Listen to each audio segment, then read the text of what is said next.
This is my bacteria, Gardnerella vaginalis. It is pleomorphic, which means it can come back from its gram stain as both positive and negative. It will come back positive if it's a younger bacteria and it still has a large peptoglycan ratio layer. That thickness of layer will allow it to absorb up all the staining process and will allow it to come back as positive. If it's much thinner, it will only retain the safranin and will come back as negative. This bacteria is also facultative non-mobile anaerobic rods in shape. They are rods.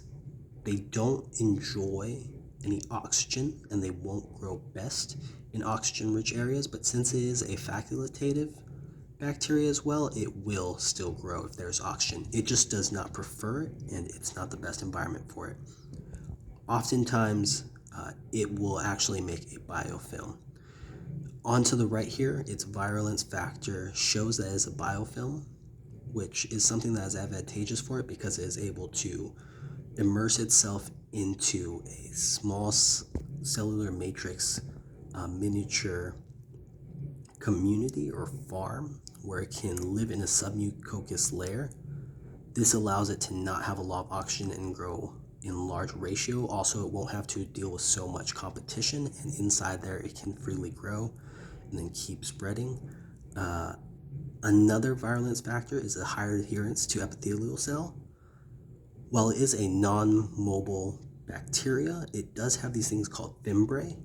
While they're not used as like flagella, allowing you to move freely throughout the matrix, they are used to hook on, much like Velcro hooks onto things. That quick kind of connection to another Velcro piece. It's the same thing here with the bacteria. The high adherence to the epithelial vaginal cell wall will allow it to find refuge and begin its free production.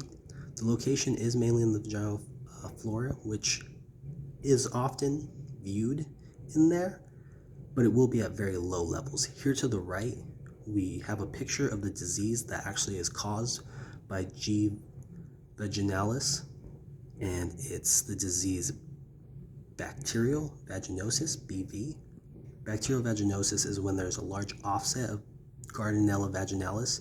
As seen on the right, these clue cells, which are common epithelial vaginal cells, are just being swarmed by an overtake of G.Vaginalis.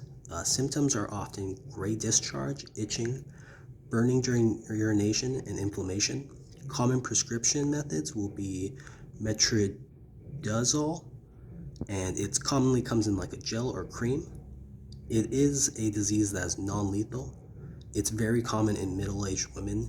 It will lower the overall pH of the vagina, and it is not an STD. While it can be transmitted through sexual reproduction, that'll just be from direct contact, but is not commonly known as an STD. It's tested for with the whiff test, and this is by mixing vaginal fluid with a drop of potassium hydroxide on a microscopic slide. One will be looking for amine production, and this will be done by anaerobic bacterial metabolism, which would be very common for an anaerobic rod to produce. It will also come back as catalase negative and oxidase negative in its test. I hope this presentation has shown you a little bit more about Gardnerella vaginalis.